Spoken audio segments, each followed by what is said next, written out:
Rick, this is your third straight year going into the draft with double-digit picks. I think you had 12 last year. You go in, you end up with 15, the byproduct of trading back.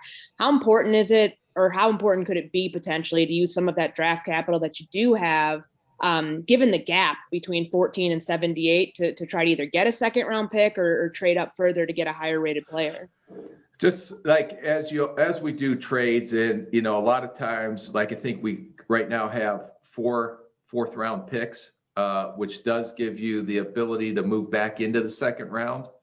And a lot of times, even when we're trading, and last year, if we traded back, or some of the trades we have done, and we took future picks for this year, because you don't know every year how things evolve.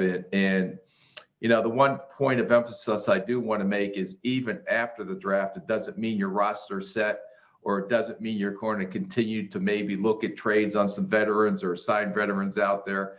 We'll continue that process even after the draft. But, to have the draft capital that we have, it gives us a lot of flexibility, hopefully, to be able to move up in the draft if we want to go do that. All right, Joe, followed by Matt. Yeah, Rick, to kind of follow up on Courtney's question, because you've had 8, 10, 12 picks over the past few years, is this maybe a year to look at quality over quantity? I mean, just really going after the players that you earmarked that could help the team right away? Yeah, I think, Joe, there's a couple. You have to look at it. Every year is different. Last year, the philosophy was we were able to land players that we still coveted, and we were able to move back, and we didn't know how college free agency was going to work because it was all virtual last year. So we took 6th and 7th rounders, and as many as we had, we used that as our college free agency, so as we didn't have to compete afterwards. This year, it's a little different. I don't think there is as many players. I don't want to name stats because I don't want to be wrong, but I know there's a significantly less amount of players in this draft because a lot of guys opted to go back to school. A lot of the smaller schools are still playing right now, and those players went back to school. So you look at the draft board and you see, okay, one position, if you have 600 guys on your draft board, well, I can tell you, I'm not going to tell you the position. One position has 100 of those 600. There's other positions that maybe have 15 on our front board. So as we go through the draft, and as we're doing our draft planning, and as you try to fill your needs, you have to understand also the depth of the draft at each position. And it may be a situation this year because of less quality, but we're trying to fill a need and we want to go up and get a guy that can help us. We will definitely potentially look at that. But also, I'm not going to rule out, like we have in the past, if there are players that we covet and we can trade back. An example was a couple years ago, I think in the 3rd round, we really honed ourselves in on Alexander Madison, and we were able to trade back 2 or 3 times, still land Maddie, and then being able to accumulate picks in the 3rd day. So it all goes on feel, and it all goes on instinct, on how you manipulate the board on draft day. The other opposite was when Dalvin Cook, when we traded up to go get Dalvin Cook. So it'll depend on the player. I do know we have enough capital to be able to manipulate up and down on that board. We just got to make sure, and that's what we're going through right now to finalize. We went through the whole 2nd round. Guys, I think are going to be there in the 2nd round, depending on what we take at the 14th pick. If we pick at the 14th slot, and let's say we go whatever direction we go, and I see that most of the guys that we are targeting are going to be gone by the end of the 2nd round, then we're probably going to have to be aggressive to move up in the 2nd. I think we have enough draft capital to do that. Rick, how different was it this year from last year, where last year you had the combine, but everything with the pro days was thrown off and people were sending you videos of them running 4.2s and things like that. Now, this year you didn't have the combine and yet you had the pro days. So how much different has that evaluation process been? Oh, just FYI, I still get videos. So if you guys ever want to look at all the videos I get, the biggest difference I think this year and again, we're so used to adjusting, was we didn't have the combine. So the medical may not be as detailed as it has been in the past. Eric Sugarman, our team doctors, they only had 150 players at the so-called just medical combine only this year. The rest of it is we're trying to get through on this virtual telemed and trying to do a lot of physicals that way, imaging on the MRIs on guys that we normally would have a lot of background, especially from the medical standpoint. This year we had to adjust and do things differently. What was great about being able to go out to pro days and why I tried to get out as much as I could in the month of March was because I wasn't able to get out in the fall to see these guys in person because of the restrictions that we had this fall.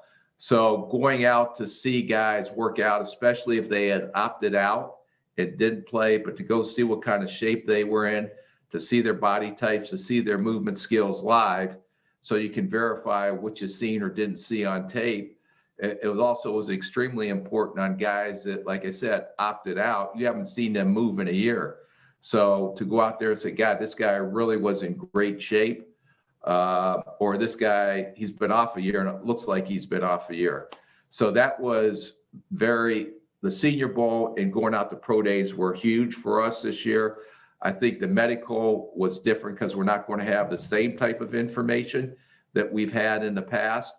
The other thing that was different that I think worked out well was we did interviews on every player down at the Senior Bowl, but that was just myself and the 5 scouts, Jamal, Kelly Klein, Pat Roberts, and Mike Schulten were the only ones down at the Senior Bowl. So we did the interviews live so you can read body language and talk to these kids. But what's incredible for us was normally at the combine, you get a 15-minute interview, but we were able to Zoom call these guys up to 5 times and spend an hour per call. So our coaches and our scouts, and we recorded all these Zoom calls because I was out on the road so much. So I have to go back and refer to a lot of watching the recording of these interviews. But I think we did close to 200 Zoom interviews through the month of March, and we're finalizing a lot of those Zoom interviews up till tomorrow. So I think from that standpoint, it helped us a lot with the Zoom calls, and we've always been very proactive in the past with it to make up for maybe that 15 minutes we got at the combine. Arif, followed by Sam. You already kind of referenced the question I had, so I'll just ask, with the seemingly record number of players that have headed back versus like the record low number of players available in this draft, does that change how you value late round picks and future picks when you're making these decisions? Like, does Brzezinski change the way that he values those trades? That's what we're going through right now. Like I said, when you get into those 6th and 7th rounds, you have to look at the depth at each position. So if I got, exaggerating 100 guys from the 5th round through college free agency that are going to be available, and at another position, I only have 3 or 4 more guys, we would lean to the position that we think we may have a tough time signing a college free agent, knowing that I have a lot more volume on that other position. So it varies each year. I think it'll be different this year. Last year, the philosophy was that's our college free agency. So let's get as many picks as we can so we don't have to do it virtually. This year, we will be in the building. We're one of the teams that will be all vaccinated. So we will not have masks on there. I will have my scouting staff in a bullpen that will be masked. But this year, we don't have to work in chat rooms like we did last year, especially during college free agency. Each position had their own individual chat room. This year will be a little bit more normalized, where the scout and the coach can work together as long as they're following the COVID protocol in the building, which we definitely will do. And so to get back to that a little bit more. But to your question, a lot of it depends on, with the less volume of players in this draft, there's going to be a lot less talent in college free agency. So you have to really try to strategize how you're going to approach it. Hey, Rick, a majority of your efforts in free agency were focused on adding help on defense, which I'm sure made Coach Zimmer pretty happy. But No, he's miserable right now. Do you think the draft offers a chance then to sort of balance the scales and add depth on the offensive side of the ball? I think there's some depth on the offensive side. It doesn't mean that you don't take the best player available at 14.